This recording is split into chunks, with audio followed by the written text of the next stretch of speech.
2008 രാജ്യം ഞെട്ടിത്തരിച്ച മലേഗാവ് സ്ഫോടനത്തിലെ പ്രതികൾ ഒന്നൊഴിയാതെ കുറ്റമുക്തരായി കഴിഞ്ഞു.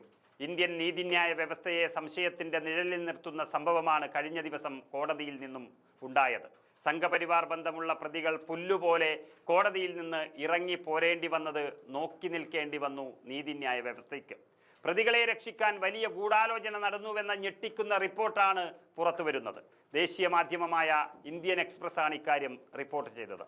2011 ദേശീയ അന്വേഷണ ഏജൻസി ഏറ്റെടുത്ത ശേഷം കണ്ടെത്തി 2016 കോടതിയിൽ സമർപ്പിച്ചതടക്കം തെളിവായ 13 മൊഴികളാണ് കേസിന്റെ തുടർച്ചാ നടത്തിപ്പിൽ അപ്രത്യക്ഷമായത്.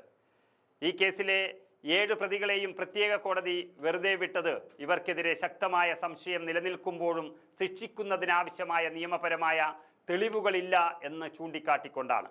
BJPയുടെ മുൻ MPയും മുതിർന്ന നേതാവുമായ പ്രഗ്യാ സിംഗ് ഠാക്കൂറും കേണൽ ശ്രീകാന്ത് പുരോഹിതും അടക്കമുള്ള അഭിനവ് ഭാരത് എന്ന തീവ്ര ഹിന്ദു സംഘടനാ പ്രവർത്തകരെയാണ് കോടതി വെറുതെ വിട്ടയച്ചത്. ക്രിമിനൽ നടപടിക്രമത്തിന്റെ 164 വകുപ്പ് പ്രകാരം മജിസ്ട്രേറ്റിന് മുമ്പിൽ രേഖപ്പെടുത്തിയ മുഖ്യ സാക്ഷികളുടെ മൊഴികൾ അടക്കമുള്ള രേഖകളാണ് കാണാതായത്. ഇതോടെയാണ് പ്രതികൾ കൂളായി പുറത്തേക്ക് നടന്നത്. ഗൂഢാലോചന യോഗങ്ങളിൽ പങ്കെടുത്തുവെന്ന് പറഞ്ഞ് മുന്നോട്ട് വന്നവരുടെ മൊഴികളാണ് മഹാരാഷ്ട്ര ഭീകരവിരുദ്ധ സ്ക്വാഡ് രേഖപ്പെടുത്തിയിരുന്നത്. ഹേമന്ത് കാർക്കറെ മഹാരാഷ്ട്ര ATSന്റെ മേധാവിയായിരിക്കെയാണ് മലേഗാവ് സ്ഫോടനത്തിന്റെ അന്വേഷണം നടക്കുന്നത്. ഈ മൊഴി അപ്രത്യക്ഷമായതോടെ കോടതിയിൽ ഗൂഢാലോചന തെളിയിക്കാൻ രേഖകൾ ഇല്ലാതെയായി മാറി. ബാക്കി സാക്ഷികളാകട്ടെ കൂറുമാറുകയും ചെയ്തതോടെ എല്ലാം BJP തിരക്കഥ പോലെ നടന്നു. 2011 NIA അന്വേഷണം ഏറ്റെടുത്ത ശേഷം ചില സാക്ഷികളുടെ മൊഴികൾ വീണ്ടും രേഖപ്പെടുത്തിയിരുന്നു. എന്നാൽ രേഖകൾ നഷ്ടപ്പെട്ടത് കേസിൽ നിർണായകമായി മാറുകയായിരുന്നു. യഥാർത്ഥ രേഖകൾ നഷ്ടപ്പെട്ടതുകൊണ്ട് മൊഴികളുടെ ഫോട്ടോ കോപ്പി ഉപയോഗിക്കാൻ പ്രോസിക്യൂഷൻ കോടതിയോട് അനുമതി ചോദിക്കുകയും ചെയ്തതാണ്.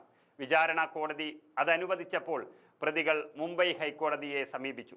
പകർപ്പുകൾ യഥാർത്ഥത്തിലുള്ള രേഖകൾ തന്നെയാണ് എന്ന് തെളിയിക്കാൻ ബുദ്ധിമുട്ടാണെന്ന പ്രതികളുടെ വാദം ഹൈക്കോടതി അനുവദിക്കുകയായിരുന്നു. എന്തായാലും മലേഗാവ് സ്ഫോടന കേസിലെ പ്രതികളെ ഗൂഢാലോചനയിലൂടെ രക്ഷപ്പെടുത്താനുള്ള നീക്കമാണ് ഇവിടെ വിജയിച്ചത്.